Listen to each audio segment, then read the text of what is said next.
Fixing this week. In case you want to know how I achieved this week, keep watching. Just keep watching this video, and we are going to be doing it together. Okay? Thank you for tuning in again. Still your girl, Bianca Bellezza Girls TV. I can shift it back anyhow I want to start it. I can even do it this way. Can you see that? You want to know how I achieved this week? How I did it myself? Keep watching. Mwah. Subscribe, like, and share to your queen, okay, so that she can learn also how to fix her wig and be the queen of herself. Mwah.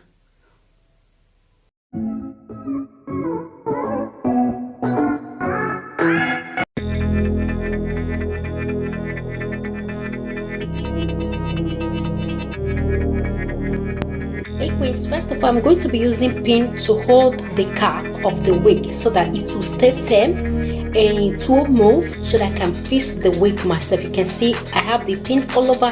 The pin is from AliExpress. This very cap, I've used it before to make a wig, which it was also frangel, but the frangel I don't like it that much. That's why I changed it. So I will just go with this first bundles. I'm using about 3 or more than 3 bundles because I was already having one bundle, which is that one that I have up there, plus extra 3 that I had to read. So just continue to watch. Is 8 inches bundles, 8 inches hair, okay, and I think I use about 3 or more than 3 bundles, okay, because I love my hair to be full. If I don't need it full, I will still like let it not to be full, to be classic. So keep watching. I'm just going to start with this step, and this step here I will sew it very well so that it will not move, because this is the first place to start with any of your hair. In case you want to fix it, always use needle to hold it, maybe maybe about 4 or 5 times, just like what I'm doing here. Keep watching. I will not be using any voice again. Enjoy the video, just watch it, follow up the video, okay? In case you have any question, leave it on the comment section. How to get the hair, the wig cap, everywhere, everything that I use on this video. Just keep on watching. I'm gonna reply to you down with your comment, okay? Thank you for watching. Thank you for coming. Don't forget to subscribe. Keep watching. Love you. Mwah.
Okay guys, this is the final outcome of this very week. Okay guys, and I hope you love it. Okay, I hope you love it. I did this week myself, and the video, I did it, okay, myself. And I, oh guys, I'm just trying because this is another day of doing the outcome of the week. Can you see that? And let me see if you guys can see it in this way. I will not be looking at my lens so that you guys can easily see what I'm trying to show. It's late now, it's late. So this is it. The hair is very nice, very nice. Okay, very nice. It's beautiful and full, not that scanty hair. I love when hair is full. I love when the volume is high, you know. Yeah, I love it. Okay, queens, so that is it. Oh, it's beautiful, isn't it? Yeah, this is just the hair that I said before, and the inches. You guys can be watching the video, and nothing I have to add to this video. In case you have any question concerning it, let me know. The pin is from AliExpress. Everything that I use, like the pin, the needle, is from Africa. The thread is from shop here in Italy. Okay, also. So guys, this is the outcome, and I really love it. I just wet it a little bit, not that much, because I don't want my dress to be stained. I'm feeling cold. So this is it. Thank you for watching this video. In case you need more video of out of the week, let me know. Okay guys, I did it for one of any of my queen out there that need how to fix their wig. Okay, thank you for watching this video, and bye.